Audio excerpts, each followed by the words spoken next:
Today we are going to examine a very cool and close and clutch game of Beyond All Reason, where we're going to discover the amazing things a Sheldon ball can do. Some ponderances on such, because I'm becoming a fan. I understand this meta is perhaps 2 years old, but I really do think it depends on the player, and the Sheldon ball is one of the best area control economical armies you can have. It is not fast, but if you're looking at zone control and domination of the map, it is super good. The issue with a Sheldon ball is you can't be everywhere at once. In that case, you might want to build 2 Sheldon balls. We're going to theory craft that one a little bit, what that might look like, but for the moment we're going to look at particularly Dog is Open and the play Dog is Open brings to the table. We see a very early constructor bot, despite the fact this wind is so bad, and that was facilitated by the commander not moving off the spot, building all those mexes in super close. You don't have to build right on the mex area, guys. I make that mistake. I just realized that watching this replay. So you can do a Dog is Open here, cheat a little bit, get out those solars instead of taking the energy away from the constructor being built. And then you can send the constructor through, yes, to build a mech, but you can also send the constructor through, I'm sure we saw a little bit of it, to reclaim a tree, to give that little bit burst of energy. While still over here, I'm trusting to the gods of wind, and it's a fall-on hope, I tell you, as it just won't rise above 6.9 or so. But yeah, being close to a tree, capturing the energy with an early constructor really boosts the build quite a lot. You don't have to have a res bot to capture energy. In fact, the res bot, questionable value if it's just for questioning a small cropping of trees. A construction bot, value throughout the whole game consistently, especially early on. You need a lot of them. As we're super building here, I'm not bringing down my commander too early since we had that energy issue, but as soon as we can, we're away. We've got some construction power at the base too, boss. That's enough for me. I'm out of the gates, but look, Dog is Open already. Built their forward mechs as their first defensive unit, and now putting out the pawns. We're covering the whole glacier, actually. We're moving down and offensively positioning ourselves against this cliff. Now, the cliff face is quite a good defensive advantage. For the southern team, the geography favours it. In fact, if we look at the cliff face on the map there, we can see that, yes, it actually comes in over a line over here, and that actually is halfway through the map. But personally, I think the southern team should try and push up a little bit more and contest some of those mexes, because I'm pretty sure we have a heavy mex advantage. Tell me in the comments if I'm wrong. I don't even know what this map's called off the top of my head. I will look at it at the end of the video. As we snare a pawn, 1 pawn before that light laser turret is completed. So some early OP play. Any advantage you can get to get your head in the game is good. We got a very narrow field of mexes there compared to Dog is Open, but that's okay. We're in the corner. We're nice and cozy. As we see, one, is it a pounder? I forget the name. I think so. Pounder, just obliterate, area of effect, obliterate those blitzers. Oh, look at them. 1, 2, 3. The Incisor takes them down. So the Armada looking ordinary compared to Cortex in the early game there. As we see a quick push forward here by the pawns down south, trying to press up on Dog is Open, while we are pressing down upon Axolotl, who is a fish. It's a fish, guys. No, it's not a fish. It's a reptile that keeps on growing back its limbs. It's a very interesting reptile indeed. So a fantastic player name. We also, roguelike, put a lot of thought into our player name. I live my life like it's roguelike. As we move down and press upon these rocket bots, we've taken them away from their wall, which was purposeful.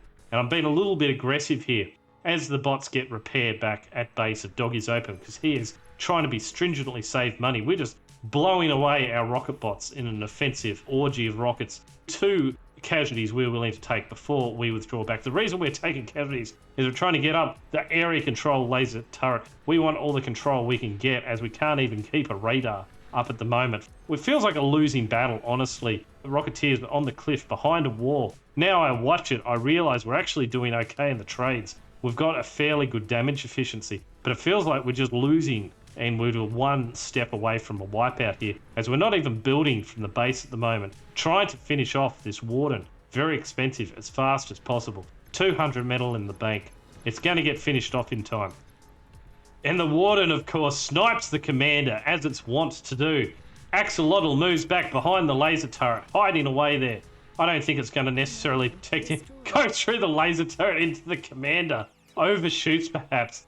Dog is open, says OP, and I'm like, yes, that was 100% my plan and micro to the nth degree.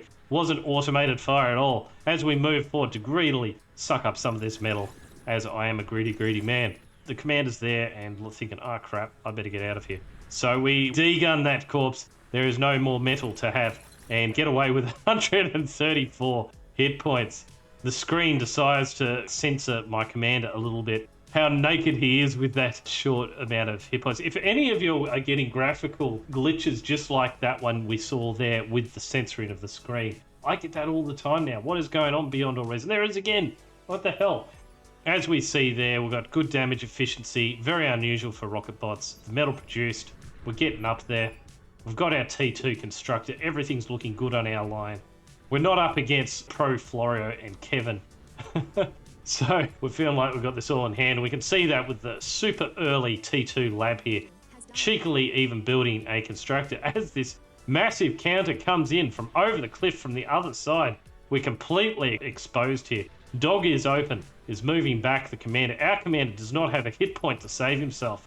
It is looking like our T2 lab might go down, but no, we managed to head it off. The reinforcements are going to be able to take them down, and we've got the shurikens to stop the advance. So we've got some good supporting players for sure as we build a jammer, and we're starting to lock down this front line. Doesn't matter, they have a cliff because we have a warden sitting right over it, and we see they have a warden, so we immediately go to an agitator. Just trying to get that range overmatch and win the range battle is our next stage of the plan. But Dog is Open's just like looking into the future and saying, no, we're going to need Jaguars. We're going to need some T2 army to really punish these players that are against us. And I like to see it. I like to see players that think far ahead. And that is indeed what we're thinking of eventually with the Sheldon Ball. We're just trying to win this initial back and forth battle. And the further we can make our rocket bots go, the better off we're going to be when it comes to the Sheldon Ball, because we're going to be able to reclaim all this juicy metal. And at the moment, we're a little bit sealed away from it with the Warden. So out at 10 minutes, a Mauser. So how about that? Started constructing one a little after 6 minutes, and 10 minutes, the Mauser starts firing. So when you build the T2 factory too early, you don't have the resources there. It's going to be too early anyway, you know. But still, 10 minutes is better than 15 minutes, and 2 Mausers now, 3 Mausers. Actually, it's pretty good timing. I don't know how Dog is Open done it, honestly. I don't think there was any communists in play. Just was very studious with the resources. So when you get super duper efficient, you'll be an OS 37 6 chef like Dog is Open, I guess. That's the way it works. As the Warden is starting to be worked on here. But we realise we're going to have to do some scouting because unbelievably, unless you get actual eyes on of the Warden structure itself within the line of sight, which is hard when you come up a cliff, it's a bit of a guess to where that laser's actually coming from. It's so stupendously high in the air. It's like, wow, where's that laser coming from? You know, where's its base for my artillery? We can see it there, maybe wibbly-like on the radar, but it's uncertain which actually blob it is. We're moving up, we can't even see it yet. See what I mean? It's just like out of the void. Maybe that's it, that moving little thing there, but it's not accurate. If we clicked there, we probably wouldn't even hit the Warden. I'm finally working out that that Warden has to go, and so we're moving up right now. Get some eyes on it. Look how far we have to come up. All the way up to the wall to see that and take commiserate casualties. But it was worth it because now we've got eyes on and the Mausers can start to work on that. So teamwork makes the dream work. Me and Dog is Open. We're going to make this side rock. But on the other side is Spineless, or Spiles, sorry. Spineless Spiles and Rainbow Unicorn. Are they going to be hold off the top players? Probably not. We're on a ticking clock here.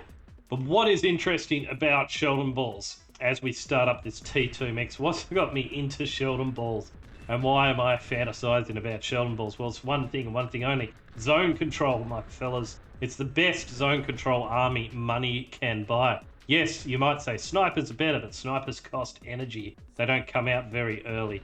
But Sheldons, it's what we've got as Cortex, and we're going to make them rock. We're going to show what zone control means and why it's cool. Now, we have wiped out the base. So that is T1 slash T2, of course, with the Mausers. Zone control there. We have taken out the left-hand side forward position. Very strong defensive position. Totally wiped, and going to have to reinforce the lines further back. Inverni patrolling back and forth, waiting for inevitable doom as the Mausers move in. A sacrifice to the gods. Air is moving in with fighters, getting shot at by rockets. Now, for all you people who don't know about how to use rocket bots in this situation, do this exact formation. The rocket bots come first. You stop skirmishing at this point and you become the tanky units. Rocket bots can take a hit or two and they are much, much cheaper than both the Jaguars and the Mausers. They are the critical units to keep alive. And trust me, that attack would have materially affected the Mausers and Jaguars to the point they couldn't attack anymore. But our rocket bots took that hit instead, and we still have 150% efficiency. The Jaguars here moving forward. One of them barely missed that rocket. Very well microed, and really does come down to a game of micro at situations like this. Quite often people think it's scale, scale, scale. It's micro scale. That's beyond all reason. Micro is very much a part of this game. As we move this rocket bot around, our last remaining 50 health rocket bot will change the course of the whole game simply by dodging these rockets, but no, it runs out of puff in the end. Gets chased down by one rocket eventually. The Shurikens move in. Oh no, there's probably not enough Jaguars to deal with this massive Shurikens. They take them down so far. We see another one go down. Okay, we're actually batting them back. Dog is open is being very effective here, scooping up all that metal. Meanwhile, we're slowly starting to produce sumos and better tanks. I wish Dog is open would retreat, but instead it's going forward even a little bit further, which is probably a good plan actually, even sacrificing the artillery as it snipes the commander, snipes the wind, and then snipes the bot lab, which is devastating not having that construction power or that unit building available, especially at a T2 factory. It takes a long time to build. So for all intensive purposes, Inverni is down as an effective player, thanks to those 4 Mausers who are still being worked upon as they look for separate targets.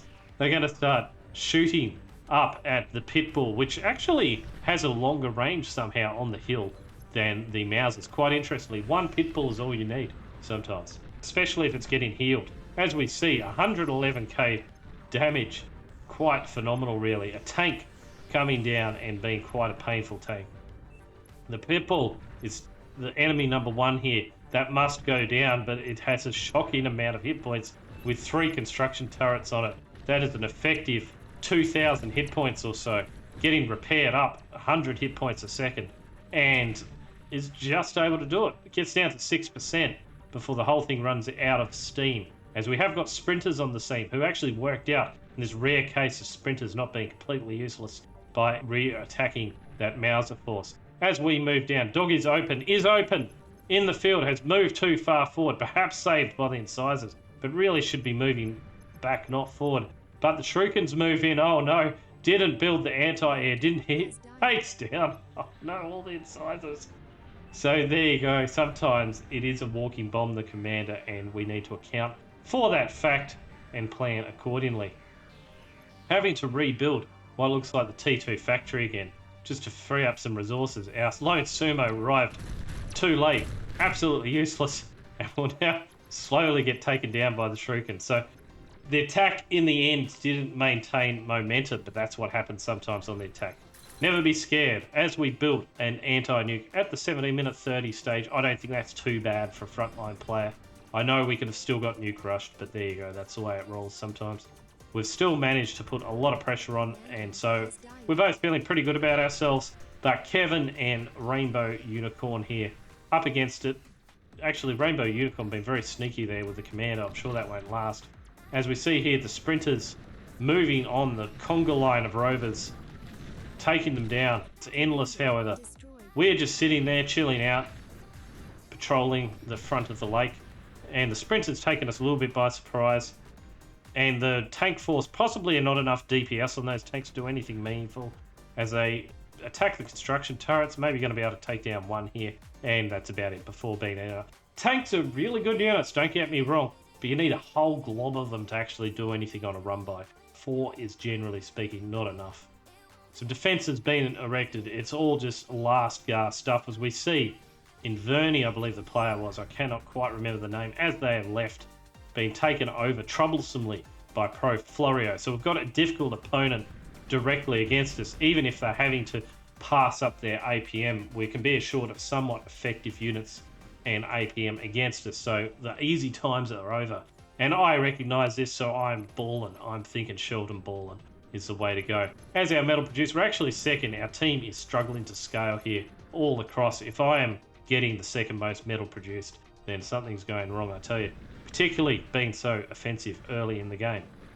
Sheldon Ball is small but budding.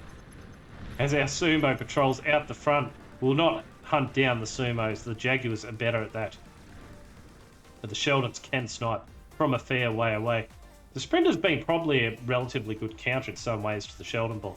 But really it's not any threat to us whatsoever. It's just simply a threat of a run-by. Now on the front here, I'm building T2 mechs to do the tanking. We're building 4 pit bulls and a pulsar. A pretty solid defense. You don't need to do anything more than that, I don't think. And if you don't build that pulsar, it just doesn't have that pork ability to the front line. So you will continue to get attacked and bothered and perhaps get a really big push against you that will just roll over those pit bulls. It is a big investment of money, but I like to think it's worth it to have at least one Starlight on the front line. And look, Pro Florio thinks the same. Putting down that Starlight there or Pulsar. Either or, very effective unit. I think the Pulsar's got a little bit more range. I might be wrong. A very effective static defense. I personally think the bulwark is trash, guys. Yeah, it's a waste of time, but tell me if I'm wrong. But I think the Pulsar's great. I might be completely wrong about that, as we are not really a Cortex player apart from this. I'm starting to come on board with Cortex, or Navy, of course. Like, you know. But Sheldon Ball, really, I'm having a hard time playing against it. I'm having a great time playing it. And we see that here as we move down on this welder. Now, the idea with Sheldons is, yes, they can be a trash unit. The meta for Sheldon Balls, maybe it was 2 years ago that was all the vogue. I don't know. But Sheldons are so great if you can micro them well. Because if you can stay at the outer periphery of the fields of fire, they've got an insane range. And hey, they're mortar bots. They're not supposed to be direct fire bots. As we can see here, getting ambushed from the hills with the spiders on the side. Takes me a minute to notice, and then we're moving away. So we suffered one casualty there. That's it. You just think of Sheldons, yeah, they're your mortar crew. They're going to take some damage every now and again. So you've got to keep them protected on the sides, best able to. But, you know, they can take a hit or two. You know, they're not that precious. They instantly vaporize. They do if it's the wrong unit, mind you. So you've got to be a little bit more paranoid the higher OS you go. But in this fight here, where we see the best they could do is a run by brutes after we had that really good start to, you know, it's the 22-minute stage and we have the wood on this opponent. So I'm feeling pretty good about being aggressive here, like we don't have to be too paranoid. And what we're able to do then, with the ethos of zone control, right, is we're able to select our targets. So we're microing our targets. I'm not just letting the Sheldons fire at brutes endlessly. That's what the sumos are for, or the pawns. They're for containment of those units that are pests while we take down the pulsars, while we take down the factory, or whatever's been built into it. Even Axolotl, the reptile maniac, puts down on a pin on us. Bomb this easy. Trying to lure air into a atomic bomber attack, but I can tell you what, I've already thought of that, as we've got AA into our build order. Perhaps not enough of it. We've got 1 radar to 1 jammer to 1 AA to 1, I think, sumo to 5 Sheldons. So we're definitely Sheldon heavy. I probably wouldn't always have it this heavy, but it's what's good when we get out of the gate, and then maybe actually move that. I get more sumos and AA bots as time goes on into that build order, particularly as you get up to the 15 Sheldon stage. You've got your ball. It's a dangerous ball at 15. At 20 or 25, it's phenomenally dangerous. But then you are getting into the area where it costs a lot of money to lose that ball. So it might be worth it to get 2 balls, all right? 2 Sheldon balls, much better than 1, because you're able to control double the area. It's a large zone you can affect anyway, but let's say we can only really sit in the far south with this. Then we've got the reinforcement line, and that's it. But if we also had a northern ball at the moment, like we're not ready yet, but if we had a northern ball, we could be doing quite well. We could do it partially defense and also pushing down on Monkey Slayer. So there's no reason not to be that effective because it's a cheap army. Like overall, 20 Sheldons, some Sumos, some AA, it's everything army. It's cheap, guys. It's not T3. The Marauders that are moving down at the moment, I mean, even 4 Marauders almost cost as much. I might be vastly wrong on the economies of scale there, but I feel like it's a cheaper army. As we snipe off Elder Leaf here, or attempted to, the mortar's not quite hitting at the moment, as the radar image is a little bit jinxed. It happens time to time, but at least we've got the commander on the radar image, whereas the Marauder by itself wouldn't have a clue where that commander is stealth.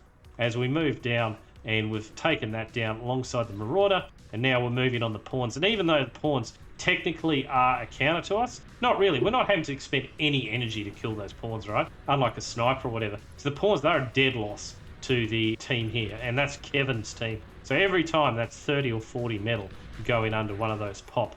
It does stop us advance for the moment, but it still costs him dearly, as the Marauders can push through regardless of the situation. We do, however, see a Razor here from Pro Florio as we exert all sorts of pressure, which is a pretty good counter to what we have. Now, Razor's able to just mow through Sheldons, right? As we see it move towards us, and we're just like, oh no. The Aphis goes down. It's just one ball of Sheldons, guys. You know, we haven't even got 2. Yeah, so there's just mono ball over here. And we're just like, ah. But look at him. The Razor takes actually some time. Gets blocked a little bit by the bit of rock. Yeah, and it gets blocked a bit by the carcass of the reactor there. And we're able to take it down. The Sheldons do a phenomenal amount of damage and take down the bloody Razor. Now, Pro Florio here, it's impossible for Pro Florio to micro this continuously. They've got another front to look at, so they can only take best guess and then start to move things away. And we can see that here, actually a little bit of micro being performed, but against another area. Perhaps a mistake, should have moved against our Sheldon Ball, but that's what it's like. People underestimate the Sheldon Ball. They're like, it's just one Sheldon Ball, just send a few pawns. As our AA bots here do the tanking for us, we run out of Sumos, and we just tanky with our AA bots as we retreat. And unfortunately, they've surprise resurrected that annoying Pitbull, so interrupting our reinforcement line here.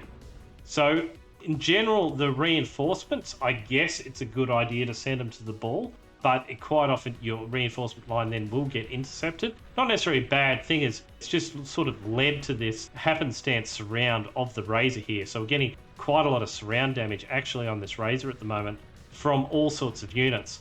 But generally speaking, you might want to actually plop them into a little reinforcement zone rather than have them come up and get ambushed continuously.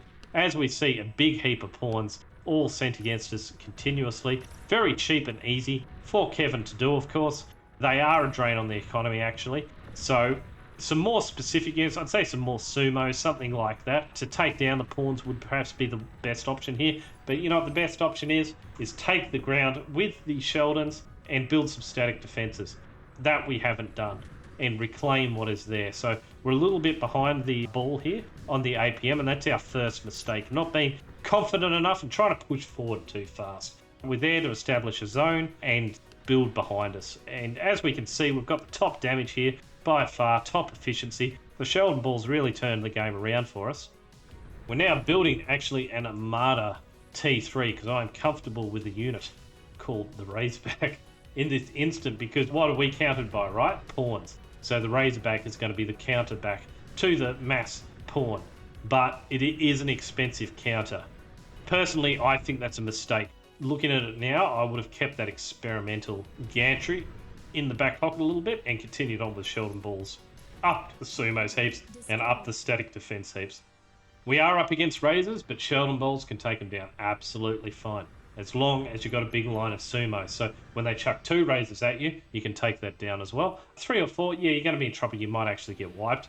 But, you know, that's 3 or 4 Razors they're going to have to free up. Not so easy if you are applying constant pressure. And it stops it being applied elsewhere on the line. As we see, the Northern team actually has taken a fair bit of ground all of a sudden. But we've got the wood on the advances so far. So all our team has to do to defend while we press in on them. We can see actually Orange, who is Feed My Anxiety, is exerting quite a lot of map control.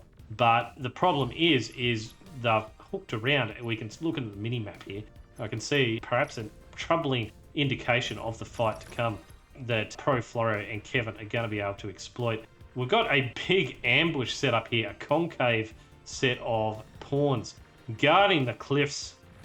The epic battle as our Razor moves forward, taking down the pawns one at a time. So we were gifted this Razor actually. One Razor's not bad, I must admit. If you can pay for one Razor in this force, you're going to do very well. As we see here, a huge force of pawns start to get worked on. It's grunts versus pawns. The pawns doing quite well to acquit themselves, but in the end, they do explode quite quickly. Pro Flora very present with moving that one Razor down. Somehow, the whole other team forgets to defend against one Razor, and Doggy's open base is open. Is Dog. We see all the reactors go down. Even our base is looking threatened. But I think we're going to be perhaps able to stop it. I don't know. It's not looking good, is it? As we see this wide open avenue here, if we'd rushed through, we might have actually been able to win this. If you can scout, send through a scout sometimes to see where the static defense lied. Obviously, that would be critical. We just don't know that is so open at the moment. Taking down Razors, and we're just assuming that they've built up some defenses there. So we're just going to hit the door where it is, because we see a couple of reactors and all sorts of economy there. So we're going to wail away on, I think it's Elderleafer's base. Even Pro Flora sees the issue and says, pork if you can. We've got a Razor now moving against us. Our Sheldon Ball takes exception to this. And look at the damage as it wails upon it. Didn't last long at all, did it? So we're starting to see more 20 in number of Sheldons. Very devastating. Blowing up that whole heap of ticks that are moving in. Oh no! Atomic Bomber manages to penetrate our AA defenses, and we get a number of Sheldons taken down. A number survive, actually, surprisingly. So Atomic Bomber didn't do everything they wanted to do. But in saying that, 4 AA bots, possibly not enough to stop an Atomic Bomber. You might have to think of 6 or 7 by the time they start to come on board. But then you should be safe. And still space out your Sheldons where you can, of course. But it's called a Sheldon Ball for a reason. And that is you're going back and forth. And you just end up in this ball after a while. From the micro, that's where you end up with. Perhaps your more experienced players can tell us the benefits of formations. Do they work with Sheldons? The problem I know from having some sort of formation, as we see here, the Razor getting the jump on us a little bit. Dangerous Razor, getting caught up on some wrecks there, actually. But the problem with formations is that they only have to hit you at a sort of different angle, and your formation crumples and doesn't work as well. Whereas the Death Ball works from all angles, right? It's got all-round defense. So it's very hard sometimes to give away the Death Ball in lieu of the formations. And that's particularly the case for Navy battles. You realize that one hard. Not always the case. When you can form a concave on the enemy reliably, it's going to be better, of course. But that's very situation dependent, actually. And the good thing about Sheldons is we move forward and back in Death Ball, but when we see a static defense or troublesome line, then we can expand out the lines a bit. Just like you'd have the line of redcoats back in the day form out a big line. That's the pinnacle of our strategy here, is have some sort of musket line of Sheldons. It's good to think of them like that, actually. You're just in this Malay war and you're bringing the muskets to the battlefield. That's sort of what the Sheldons do feel a little bit like. Yeah, a funny sort of metaphor here in our futuristic war that we have of robots going on. As we see a slight opportunity here as we topple over Elderleaf's base, starting to get a pulsar on the hill work on us. Pistol Pete is really clicking on this. And I'm not sure, Pistol Pete's on there. No, it's on our side. I was going to say, yeah, so I'm like, yes, I've got to hit that. But in actual fact, I can't hit it. I can't hit up the hill for whatever reason. My Sheldons and the beam lasers and the pulsar totally punishing. A weird place to put all the pork. But Pro Flora showing their map knowledge by not building eco there and in fact building a whole heap of pork right on the corner. Now I see this, I see it's best to go around the back and not to actually travel up the mid. So a lesson for you guys. We might have been able to turn the tide of battle, but we'll continue on regardless. Never going to give up. Never going to die. Air attack. Extraordinary. One atomic bomber just takes down the complete constructor power. 4 doggies open. A reasonable setback. I've noticed atomic bombers take the place of an army. They really do. If you can pierce the air defense, temporarily, right, locally, you can get atomic bomber do tremendous damage. Construction turret's just one of them. That's all you need. It's a really good and effective play. And the best players do it. I've thought of for a while, liches are just ridiculously OP. But for whatever reason, I've never really thought, well, I'll build a ground army and then micro-atomic bombers on top of that as my deep strike. But it may have to get to that stage, honestly, where that's just part and parcel of your play. You're in all domains to be effective. As we see here, our Razors are moving in and around to Pro Florio's base here, but I get taken down by the commander. And now the metal produced is not exceptional. We're falling behind this other team, but we've got the damage dealt is in unparalleled territory, but mainly thanks to the Sheldon Ball. And I would argue here the Razors were actually a mistake. I should have stuck with Sheldon Balls, and that way I would have been able to see that sneaky commander and not lost those Razors then. So we could have kept up that pressure. Now we see this build up of Razors on the enemy side, and us not quite being able to bring the same level of eco, of scale. So their scale is twice what ours is, and so they can afford twice as many Razors. Simple, yeah? And all they've got to do is hold me off for a little bit, resurrect a Razor or two, game over. And we're starting to see that now. A phenomenal amount of red spots hit the field here. We've left all of this metal. We should have zone controlled it, but we're just trying to exert pressure all the time. I'm just like thinking what to do next, what to do next. And I'm trying to move around and see if there's any openings. We've got grunts holding the hills. We're trying to ambush like one Razor at a time here. We move down, we're getting greedy. We're seeing the res bots. We're thinking, oh, they're next. And then there's another Razor. So this is what I mean. And then the res bots are there to resurrect both of us. So some high OS play there, taking advantage. Whereas zone control could have totally denied that play. Kevin and Pro Florio wouldn't have been able to do a thing if we totally porked up this whole area. The pawns, the ticks, they might have been able to get through temporarily, but I don't know, some beam lasers could have put paid to that, you would think. We see a Resign go up from Spiels. Spineless. I can't read it correctly. Always a player ready to resign. I agree, looking at the map though. I'm starting to get to the point of being in a few matches now where I get into a bit of contention because I play to my last. I enjoy it. Is the reason why. Like, I enjoy not resigning early. I mean, I'm there to enjoy the game, right? I'm not here just to win. No, I'm here to learn to get better. And part of getting better is playing a hopeless situation sometimes and seeing what you can do in a highly stressful situation. As we see here, we're up against 1, 2, 3, 4, 5, 6 Razors. We're responding with one single Razor.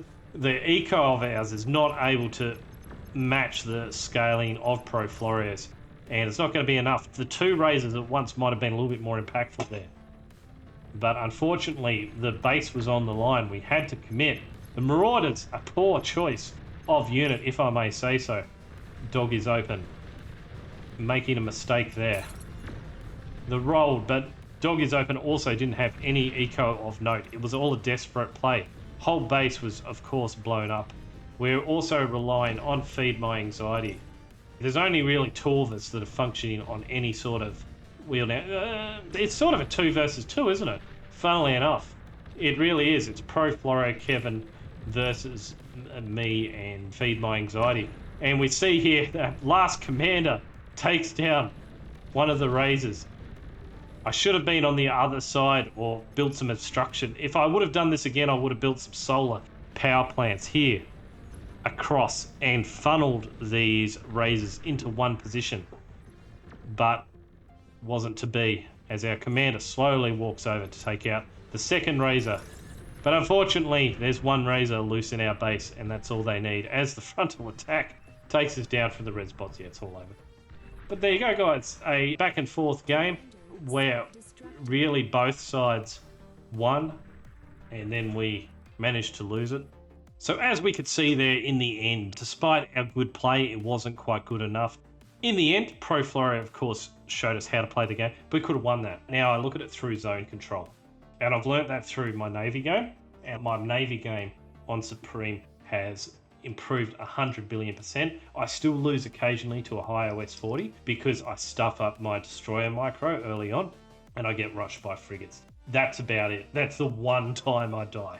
And outside of that, I win all the games because of zone control. I'm able to basically control everything that happens on the sea, and I can see, oh, that sneak attack that's coming, that sub that's attacking, that commander, the air attack that's coming in, whatever it is, it doesn't matter. I already have it covered, and I own that little bit of land or sky intentionally at a time. So we're always trying to expand our zone. And if we don't have a static defense, a mech's owning it, a radar owning it, some sort of planned response for what's incoming, we don't have zone control yet, right? So we're not just mindlessly trying to be the masters of minor and trying to just concentrate on one little itty bit of the battle. We're trying to look back and going, okay, is all this covered as well? And what we saw there was, despite the fact we impacted all that way in, we just could only think of, oh, let's keep pushing forward, let's keep pushing forward, let's keep the pressure on. But that was a mistake. What it would have been actually a good idea is, yes, we could have had forward units, Sheldon balls, because they're cheap and easy to get up. They're not necessarily always the most effective thing, but they'll do in a pinch. Could be 2 Sheldon balls there, just dancing around, being a bother. But behind that, we're going to want to start to expand out our mexes. We're going to want our res bots working on, just to reclaim. Like, I don't think we need to resurrect what was there. And building beam turrets, flamers, pit bulls, just anything to secure that against mass T1 armies and quick push throughs. And we would have been very happy with that then. We could have denied that whole area and been a lot more careful. Rather than concentrating on the northern team being able to put on so much pressure there, they really would have had to take us more seriously and think, geez, we really need to fight back against this. And what are our Sheldon balls good at? Good at a fighting retreat. So they would have had to pay dearly for that. With that extra metal, what could we do? Then we could tech up ourselves into razors or whatever might be more effective vanguards, for instance, and not get outflanked so easily. So we could bring up those vanguards, start bombarding them, which is a natural thing because we're going Sheldon balls. I know it's weird to go back into Armada, but the same could be for Cortex units. But it's just, it does work out well because we've got the Sheldons. The counter to Sheldons is spam. So if we go into razors and vanguards, that's a good counter to what we get countered with. And the vanguards, particular, are like a better Sheldon, right? You know, they can even crawl up on things. So it's all congruent of establishing a zone.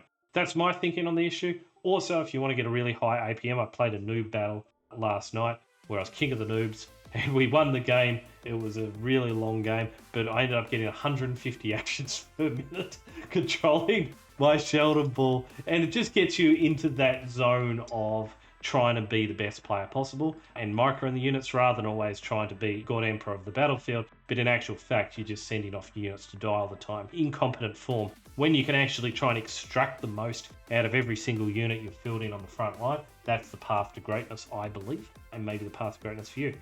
Thanks for watching this video today. Leave a comment if you enjoyed the video or your thoughts on it, and see you next one.